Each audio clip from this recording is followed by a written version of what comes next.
بالله من الشيطان الرجيم بسم الله الرحمن الرحيم يا بني إسرائيل اذكروا نعمتي التي أنعمت عليكم وأوفوا بعهدي أوف بعهدكم وإياي فارهبون۔ اے اولاد یعقوب، یاد کرو میری نعمتوں کو جو میں نے تم پر کی، اور میرے ساتھ کیا ہوا عہد پورا کرو، اور میں اپنے عہد کو پورا کروں گا، اور خاص مجھ ہی سے ڈرو۔ محترم ناظرین، محترم خواتین و حضرات، پہلا پارہ سورہ بقرہ آیت نمبر 40۔ اس آیت میں اللہ تعالیٰ نے بنی اسرائیل کا تذکرہ، بنی اسرائیل کے تذکرے کا آغاز کیا ہے۔ بنی کا معنی اردو میں اولاد، اور اسرائیل یہ حضرت یعقوب علیہ السلام کا دوسرا نام ہے۔ چنانچہ دو پیغمبر ایسے گزرے ہیں کہ ان کے دو نام ہیں۔ ایک حضرت یعقوب علیہ السلام کہ ان کا نام یعقوب بھی ہے اور ان کا نام اسرائیل بھی ہے، اور دوسرے ہمارے نبی امام الانبیاء حضرت محمد صلی اللہ علیہ وسلم کہ ان کا ذاتی نام محمد بھی ہے اور احمد بھی ہے۔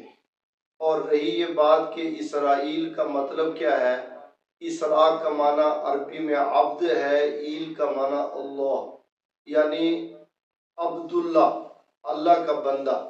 تو در حقیقت بنی اسرائیل کو اس بات کا احساس دلایا گیا کہ تم اس کی اولاد ہو جو عبداللہ تھا، یعنی اللہ کا بندہ تھا۔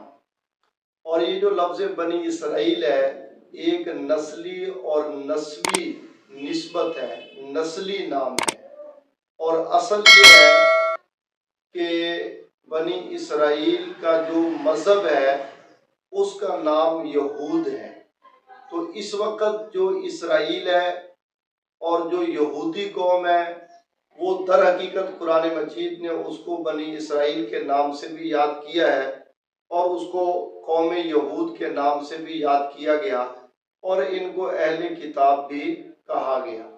اور قرآن مجید میں اللہ تعالیٰ نے بنی اسرائیل کی قوم کو عروج و زوال کا نمونہ اور ماڈل بنا کے پیش کیا ہے۔ یعنی اگر کسی قوم کا عروج دیکھنا ہو تب بھی بنی اسرائیل کو دیکھو، اگر کسی قوم کا زوال دیکھنا ہو تو تب بھی بنی اسرائیل کو دیکھو۔ رہی بات کہ ان کا عروج کیا ہے، ایک وقت تھا کہ اس دنیا میں طویل عرصہ یہ قوم توحید کی علم بردار رہی ہے، اور سب سے زیادہ انبیاء و مرسلین انہی میں آئے ہیں، اور 4 آسمانی کتابوں میں 3 کتابوں کا وجود بھی انہی میں رہا، اور دنیا میں بڑے بڑے سلاطین اور بادشاہ بھی انہی سے آئے، اور بڑے بڑے فوجی جرنیل بھی انہی سے آئے۔ یہ اس قوم کا جو ہے وہ عروج ہے۔ چنانچہ بڑی آسمانی کتابوں کے اندر توریت بھی انہی سے، اور انجیل بھی انہی سے، اور زبور بھی انہی سے، سوائے اس کے کہ قرآن مجید ایک آسمانی کتاب ہے جو اس امت محمد صلی اللہ علیہ وسلم کو عطا کی گئی ہے۔ اور پھر اس کے ساتھ ساتھ اللہ تعالیٰ نے بنی اسرائیل کو اس کے علاوہ اور بھی بہت ساری جو ہے نا وہ عروج کی چیزیں عطا کی تھی ان کو، ان کا قرآن مجید میں موقع بموقع تذکرہ آتا رہے گا۔ اور اگر ان کی زوال کی داستان اٹھا کے دیکھنا چاہو تو اللہ تعالیٰ کے بے ادب کہ اللہ کو فقیر کہنے والے، اپنے آپ کو غنی کہنے والے، انبیاء علیہ السلام کے گستاخ اور ان کے قاتل، 70,000 نبی ان میں آئے، ایک بڑی تعداد ہے جو ہزاروں پہ مشتمل ہے، وہ ان انبیاء علیہ السلام کو اس بنی اسرائیل نے ناحق ان کو قتل کیا، جس کو قرآن مجید نے کہا وَيَقْتُلُونَ النَّبِيِّينَ بِغَيْرِ حَقٍّ۔ اور پھر یہی وہ قوم تھی کہ جس کے زوال کا یہ عالم تھا کہ حضرت موسیٰ علیہ السلام کی باتوں پر یقین نہیں ہے، ہر ان کے وعدے اور وعید پر الجھنا اور اس پر یقین نہ کرنا ان کے مزاج میں شامل تھا۔ اور اسی قوم کا ایک عروج تو یہ تھا کہ اللہ کی آواز کو براہ راست سنا، اور دوسری طرف زوال یہ تھا کہ اس کو ماننے کے لیے تیار نہیں ہے۔ اور ایک طرف عروج اس قوم کا یہ ہے کہ اللہ تعالیٰ نے من و سلوہ میدان تی میں ان کے لیے بھیجے، اور دوسری طرف زوال یہ ہے کہ جب اللہ نے قوم عمالقہ کے خلاف ان کو جہاد کرنے کے لیے بھیجا اور پیغمبر کی زبان سے وعدہ دے دیا کہ فتح تمہاری ہے، تو تب بھی نبی کی ذات پر ان کو اعتماد نہیں تھا۔ پیغمبر سے کہنے لگے کہ فَاذْهَبْ أَنْتَ وَرَبُّكَ فَقَاتِلَا إِنَّا هَاهُنَا قَاعِدُونَ، جا تو اور تیرا خدا جا کے لڑو، ہم یہیں بیٹھے ہیں۔ اور زوال کی اور پستی کا کمال یہ ہے کہ اللہ تعالیٰ نے انہی کے قوم کے کچھ لوگوں کو کونوا قردہ بندر بنا دیا، اور کچھ کو اللہ تعالیٰ نے ذلیل کر کے ان کو خنزیر بنا دیا۔ تو اس لیے کسی قوم کا عروج دیکھنا ہو تب بھی ماڈل بنی اسرائیل ہے، کسی قوم کا زوال دیکھنا ہو تب بھی نمونہ جو ہے وہ بنی اسرائیل ہے۔ اب اللہ تعالیٰ نے اس آیت میں بنی اسرائیل کو ذمہ داریوں کا احساس دلایا ہے، ذمہ داریوں کا احساس۔ دنیا میں وہ آدمی ہرگز کامیابی اس کے قدم نہیں چوم سکتی جس کو ذمہ داریوں کا احساس نہیں ہے۔ تو حضرات بنی اسرائیل کو ذمہ داریوں کے احساس میں سب سے پہلی ذمہ داری کا احساس یاد دلایا، اے اولاد یعقوب اذکروا نعمتی، میری نعمتوں کا مذاکرہ کرو۔ دیکھیں اللہ تعالیٰ اپنے بندوں پر مختلف قسم کی نعمتیں اللہ نے کی ہیں۔ بعض نعمتیں ایسی ہیں کہ ان کا تعلق روحانی نعمتوں سے ہے، بعض ایسی ہیں کہ ان کا تعلق جسمانی نعمتوں سے ہے، بعض ایسی ہیں کہ ان کا تعلق مادی نعمتوں سے ہے۔ تو شکر گزار بندے کی نشانی یہ ہوتی ہے کہ وہ اللہ تعالیٰ کی روحانی، مادی اور جسمانی اور دنیاوی اور دینی اور اخروی تمام نعمتوں پر اللہ تعالیٰ کی ذات کا باقاعدہ فردن فردن وہ شکریہ ادا کرے، اسے کہتے ہیں بندہ شکر گزار۔ چنانچہ امام اعظم ابو حنیفہ علیہ رحمہ فرماتے ہیں کہ اللہ تعالیٰ نے جو نعمتیں دی ہیں اور روحانی نعمتوں میں ایمان بھی ایک نعمت ہے، سوچنا چاہیے کسی مومن بندے نے آج تک اللہ کی بارگاہ میں اس نعمت ایمان کا شکریہ بھی ادا کیا؟ اور پھر فرماتے ہیں کہ اگر ہر نماز کے بعد امام اعظم ابو حنیفہ علیہ رحمہ فرماتے ہیں اگر یہ جملہ کہہ دیا جائے الحمدللہ علی نعمت الاسلام و کفا بہ نعمہ، تو پھر اس جملے کا فائدہ یہ ہوگا کہ مرتے دم تک اللہ تعالیٰ اس کو اسلام نصیب کریں گے۔ تو اللہ تعالیٰ نے بنی اسرائیل کو سب سے پہلا حکم یہ دیا کہ مذاکرہ نعمت، ان کو چاہیے کہ وہ اپنی نعمتوں کا مذاکرہ کریں۔ چنانچہ اس مذاکرے کا فائدہ کیا ہوتا ہے؟ کہتے ہیں اس مذاکرے کے، اس سے یہ بھی پتہ چلتا ہے کہ جو مذاکرہ نعمت کا حکم ہے، تو جو ایک ہے نعمت کا چھن جانا وہ اور بات ہے، نعمت تھی اور چھن گئی، اس میں بھی ایک سبق کا پہلو ہے کیوں چھن گئی ہے، کہ میں نے اپنے اندر ایسے اسباب تو نہیں پیدا کیے نعمت چھن گئی، اور ایک اس سے زیادہ برا پہلو یہ ہے کہ نعمت کا بھول جانا۔ اور لگتا ہے کہ بنی اسرائیل جس سٹیج پہ پہنچ گئے تھے، صرف ان سے نعمتیں چھینی نہیں بلکہ وہ نعمتوں کو بھول گئے تھے۔ اس لیے اللہ تعالیٰ ارشاد فرما رہے ہیں کہ ذمہ داری کا احساس پیدا کرو، اذکروا نعمتی، میری نعمتوں کو یاد کرو، ان کا مذاکرہ کرو، باقاعدہ مجلس لگاؤ اور ایک ایک اللہ تعالیٰ کی نعمت کی یاد دہانی کرو۔ اور پھر نعمتیں بھی کون سی؟ صرف وہ نعمتیں نہیں جو تم پر اتری ہیں، صدیوں پہلے جو تمہارے باپ دادا پر میں نے نعمتیں اتاری ہیں ان کا بھی مذاکرہ کرو۔ تو نعمتیں پرانی ہیں اور ذمہ داریاں موجودہ بنی اسرائیل کو دی جا رہی ہیں، تو اس سے پتہ چلتا ہے کہ وہ نعمتیں جو کبھی باپ دادا پر آئی ہوں وہ اگر لائق فخر ہیں تو ان نعمتوں کے اندر ذمہ داری بھی اللہ تعالیٰ نے کچھ رکھی ہے۔ اب میں عرض کر رہا تھا کہ ان نعمتوں کے مذاکرے کا فائدہ کیا ہے؟ سب سے پہلا فائدہ یہ ہے وَمَا بِكُم مِّن نِعْمَةٍ فَمِنَ اللَّهِ، جو نعمت بھی تمہارے پاس ہے وہ اللہ کی جانب سے ہے، تو نعمت سے منعم کی پہچان ہوگی، اور جب منعم کی پہچان ہو جائے تو پھر اسی نعمت کے مذاکرے کا دوسرا فائدہ ہے اس کی اطاعت آسان ہو جائے گی۔ پہچان معرفت بھی حاصل ہو گئی اور اطاعت بھی ہو گئی، اور پھر تیسرا فائدہ مذاکرہ نعمت سے یہ ہوگا کہ اللہ تعالیٰ کی ذات کا شکر گزار بندہ بننے میں آسانی پیدا ہو جائے گی۔ اور چوتھا فائدہ مذاکرہ نعمت کا یہ ہوگا کہ جب نعمت کا مذاکرہ ہوگا تو پھر شکر آیا، شکر آنے سے معرفت آئی، معرفت آنے سے اطاعت آئی، اطاعت آنے سے شکر آیا، اور شکر آنے کے پھر دو فائدے ہوئے۔ پہلا فائدہ یہ ہوا کہ اضافہ نعمت آیا، اور دوسرا فائدہ یہ ہوا کہ سلب نعمت سے اور نعمت کے کم ہو جانے اور چھن جانے سے یہ محفوظ ہو گیا۔ تو یہ ساری چیزیں وہ ہیں جو مذاکرہ نعمت کے ضمن میں اللہ تعالیٰ عطا کرتے ہیں، تو یہ احساس ذمہ داری ہے۔ تو صرف نعمت کو استعمال نہیں کرنا، اس نعمت کو استعمال کرنے کے بعد جو اس کے تقاضے ہیں ان کو بھی پورا کرنا ہے۔ یہی وہ پہلا سبق ہے جو آج کی آیت میں اللہ تعالیٰ نے اولاد یعقوب کو دیا۔ اے بنی اسرائیل، یاد کرو میری ان نعمتوں کو جو میں نے تمہارے اوپر کی ہیں۔ اور پھر فرمایا کہ اوفو بعہدی اوف بعہدکم، کیا عبد و معبود کی باہمی تعلق کا رنگ ہے؟ کیا بندے اور خدا کے درمیان عہد و معاہدہ ہے؟ کیا داستان وفا کی داستان ہے؟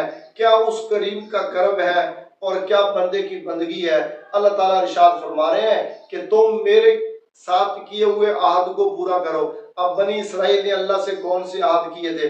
سب سے پہلا عہد تو عہد توحید ہے، کیونکہ جو بنی اسرائیل ہے وہ پہلے بھی اب بھی، جو ایک وقت تھا کہ توحید کی علم بردار تھی، اب وقت ہے کہ ان میں تثلیث اور وثنیت کا شرک آ گیا۔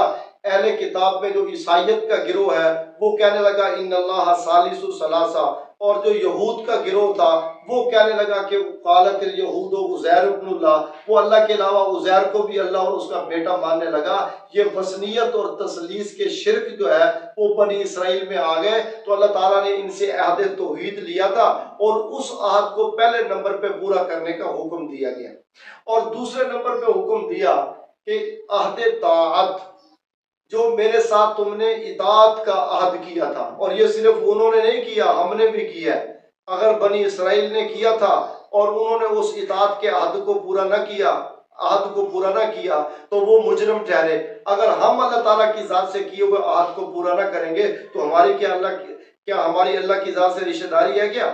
اس کا قانون تو سب کے لیے برابر ہے، اس کا نظام تو سب کے لیے ایک جیسا ہے۔ حضرت سعد بن ابی وقاص کو جب ایران کی فتح کے لیے حضرت صدیق اکبر نے آرمی چیف بنا کر بھیجا تو ان سے فرمایا، حضرت عمر نے ان سے فرمایا تھا سعد یاد رکھنا تو رسول اللہ کا ماموں ہے اپنی جگہ، لیکن اللہ کی اپنے بندوں سے رشتہ داری نہیں ہوتی۔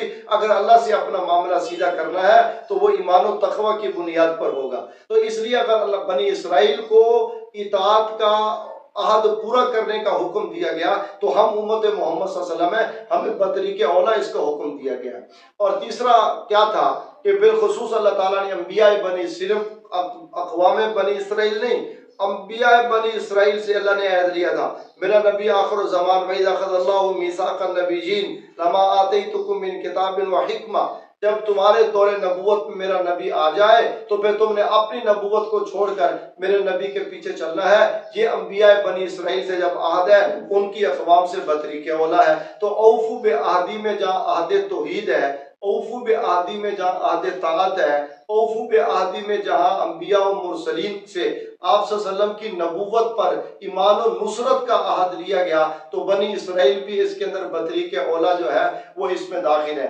آج قرآن مجید کی یہ آیت فلسطین میں رہنے والے ان اسرائیلی ظالموں اور بھیڑیوں کو یہ مذاکرہ نعمت کا سبق بھی یاد دلا رہی ہے، اور ان کو اللہ تعالیٰ سے کیے ہوئے عہد بھی یاد کرا رہی ہے، اور پھر بندے بندوں سے جو عہد کرتے ہیں وہ بھی یہ آیت ان کو سبق یاد دلا رہی ہے۔ اس آیت کے حوالے سے آج کے دور کی بنی اسرائیل کے لیے پیغام ہے کہ انہوں نے فلسطینیوں کے ساتھ جو امن کے معاہدے کیے ہیں ماضی کے اندر یا اب، وہ اپنے وعدوں کو پورا کریں، اس لیے کہ اللہ تعالیٰ نے بالخصوص تم سے یہ آسمانی کتابوں میں عہد لیا تھا کہ بندوں کا جائز عہد، اور اس کے علاوہ میرے ساتھ اطاعت کا عہد، اور میری توحید کا عہد، اور میرے پیغمبر کی نبوت پہ ایمان لانے والا عہد، وہ تم نے پورا کرنا ہے۔ اور پھر تیسرا حکم دیا کہ یا فرحبون، دنیا ڈرنے کی چیز نہیں ہے، ظالم ڈرنے کی چیز نہیں ہے، خاص میری ذات سے ڈر پیدا کرو۔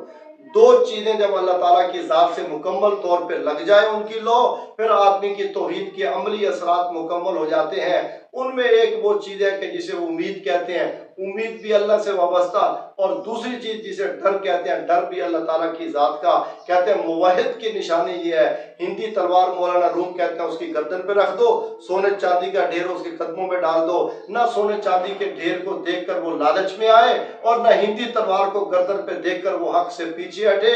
اب یہ سمجھے کہ موحد کی عملی زندگی جو ہے وہ توحید کے اوپر آ گئی ہے۔ تو اللہ تعالیٰ نے بنی اسرائیل سے یہ کہا وَإِيَّايَ فَارْهَبُونَ، خاص مجھ ہی سے ڈرو۔ چنانچہ میں یہ آیت اس امت محمد صلی اللہ علیہ وسلم کی ایک خصوصیت کا بھی مظاہرہ بتا رہی ہے۔ وہ خصوصیت کیا ہے؟ اللہ نے بنی اسرائیل کو یک طرفہ حکم دیا میری نعمتوں کو یاد کرو۔ جب امت محمد صلی اللہ علیہ وسلم کی باری آئی فرمایا فَاذْكُرُونِي أَذْكُرْكُمْ، تم مجھے یاد کرو میں تمہیں یاد کروں گا، تم مجھے دعاؤں میں یاد کرو میں تمہیں لبیک کہہ کے یاد کروں گا قبولیت دعا میں، تم مجھے شکرانے میں یاد کرو، میں تمہیں اضافہ نعمت میں یاد کروں گا، تم مجھے عبادت میں یاد کرو اور میں تمہاری عبادت کے قبول کرنے میں یاد کروں گا، تم مجھے آسانیوں میں یاد کرو، میں اللہ تمہیں مشکلات کے اندر یاد کروں گا۔